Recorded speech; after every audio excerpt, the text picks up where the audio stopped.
Mr. President, I saw something last week that I didn't believe.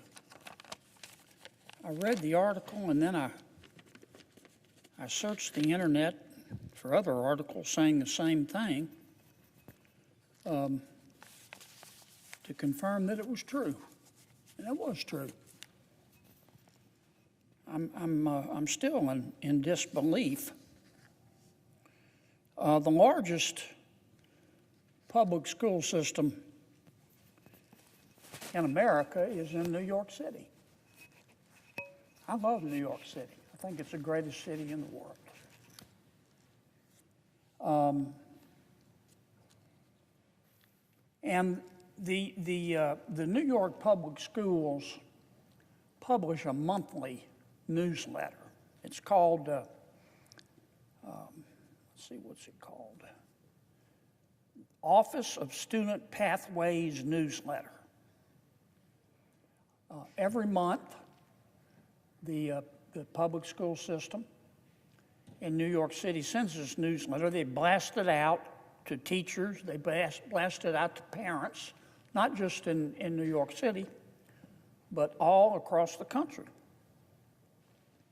And in the latest newsletter that they blasted out, they had one of those bullet points that they made in the newsletter that's kind of, when you look at it on the internet, it's kind of pale blue. You can click on it, and it sends you to another site. The bullet point on the newsletter that the public schools in New York sent out was called, quote, Guidelines for Teaching About Genocide. Guidelines for Teaching About Genocide. And if you clicked on this phrase in the newsletter, it sent you to another site. And you know what the site was? Stop Gaza Genocide Toolkit. Stop Gaza Genocide Toolkit. The administration of the New York Public Schools, largest in the country, is sending this out to its teachers and its students and to the world. If you take a look and you say, what's in this toolkit, this Stop Gaza Genocide Toolkit? It contains the biggest bunch of anti-Semitic rot you can imagine. The toolkit, among other things, it breaks down how to mobilize pro-Palestinian campaigns on social media. It tells our students and our teachers how to boycott and encourage divestment from pro-Israel organizations. It encourages readers to print out Palestine yard signs and calls our kids and our parents to action. Now, the head of the public schools in New York was embarrassed. Once people started going, what's going on? Why are you publishing this anti-systemic rot accusing Israel of genocide? After it was Israel that was attacked, after it was Hamas that started the war. And the chancellor, Ms. Melissa Aviles Ramos, said it was just a troubling oversight. That's what she said, troubling oversight. But then the article goes on to say that it's been discovered that a similar version of the toolkit, this oversight, was published in the newsletter in the prior month. It was in the November 2024 newsletter.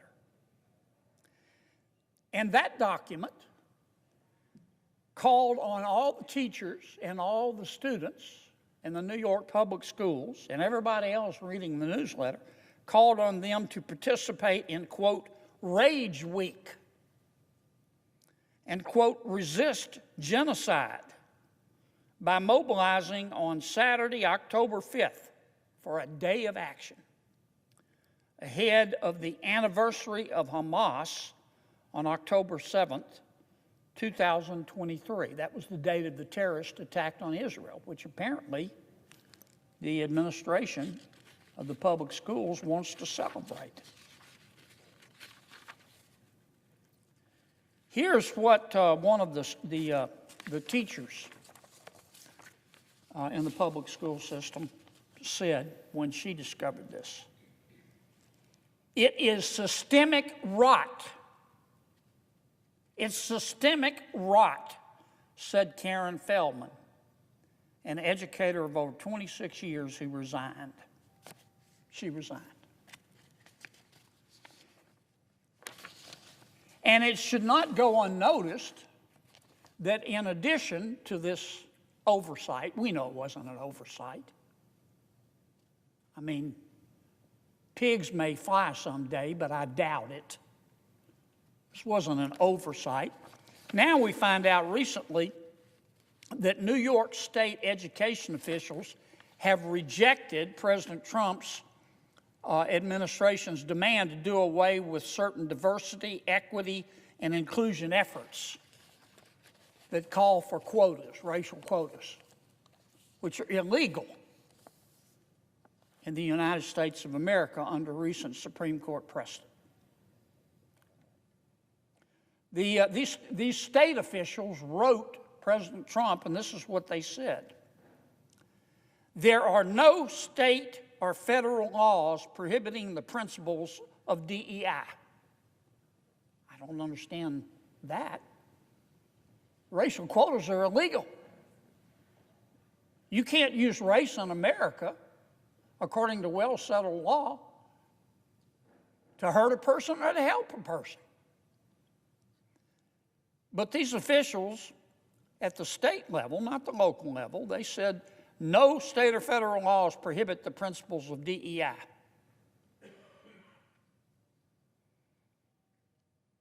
And they said that they are aware of no jurisdiction that the federal government has to withdraw funding.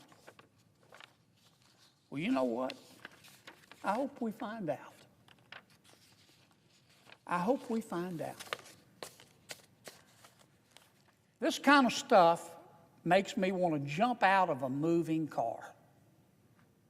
And this is the kind of, in the words of the teacher who resigned, systemic rot, rank anti-Semitism that in New York they're sending to our teachers and our kids and to the world. Let me talk about a second subject quickly.